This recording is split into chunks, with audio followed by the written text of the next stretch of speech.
Good morning guys, आप लोग कैसे हैं? आई होप आप लोग ठीक होंगे। मैं तो सुबह सुबह उठ जाता हूँ, लेकिन देखता हूँ ऋषि सोया ही रहता है। सब कुछ छोड़ छाड़ के चला होता हूँ बाहर, क्योंकि मुझे डेयरी का काम करना था। जो हमारी तीनों गाय हैं उन सबको मॉर्निंग में खिलाते हैं। खिलाने के बाद हम लोग धोते हैं, और धोने का यही मतलब सबसे अच्छा तरीका रहता है, पहले खिलाया जाए उसके बाद दुहा जाए।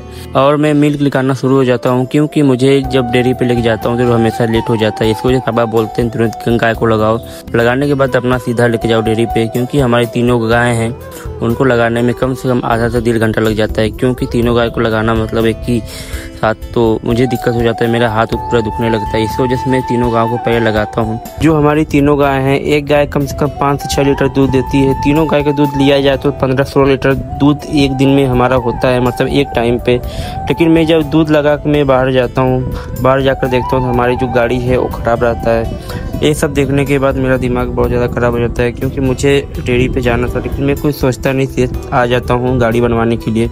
यहाँ पे जब हम लोग आते हैं तो गाड़ी कम से कम 1 घंटा भाई साहब यहाँ पर ले लेते हैं। जो बना रहा था वो कोई एक लड़का था छोटा सा, तो इसको वजह से वो बना सही से नहीं पा रहा था।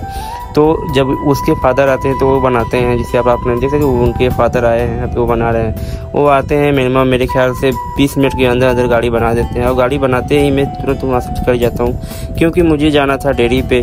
और मैं आता हूँ आगे, थोड़ा सामान लेता हूँ। सामान लेने के बाद जैसे हमारे चाचा हैं यहाँ पे, संजू चाचा, यहीं पे हम लोग आते हैं हर चीज़ लेने के लिए, और वहाँ पे ले के सामान में तुरंत चला जाता हूँ डेयरी पे। और डेयरी का मतलब यही रहता है कि टाइम से चला जाए। टाइम पे वहाँ के 11-12 बजे तक जो रहता है डेयरी बंद हो जाता है, लेकिन मैं कभी इतना लेट नहीं होता।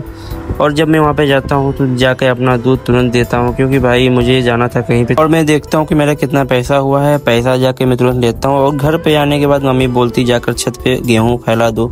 और जब मैं छत पे गेहूँ फैला रहा था तो मैं देखा कि पोखरी में मछली सब लोग मार रहे हैं, और मैं यहाँ पे थोड़ा जल्दी करता हूँ, गेहूँ फैलाता हूँ। गेहूँ फैला के मैं तुरंत चला जाता हूँ जहाँ पे पोखरी पे मछली सब लोग मार रहे हैं। और जब मैं यहाँ पे आता हूँ, यहाँ पर जाकर देखता हूँ तो भाई यहाँ पे छोटी छोटी मछली रहती हैं, और उसमें रोहू का भी मछली था। जो रोहू का जो मछली था वो कम से कम 2-3 किलो का सब मछली था।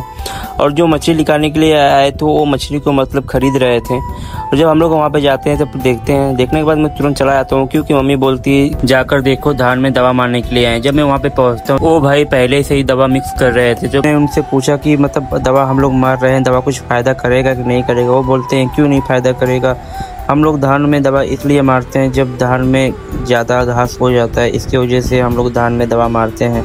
और धान में दवा मारने के बाद मैं सीधे चला जाता हूँ घर पे कुछ खाने के लिए, खा के मैं चला जाता हूँ डेयरी पे। डेयरी के बाद और गाइस प्लीज़ लाइक और सब्सक्राइब जरूर करिएगा। Bye guys.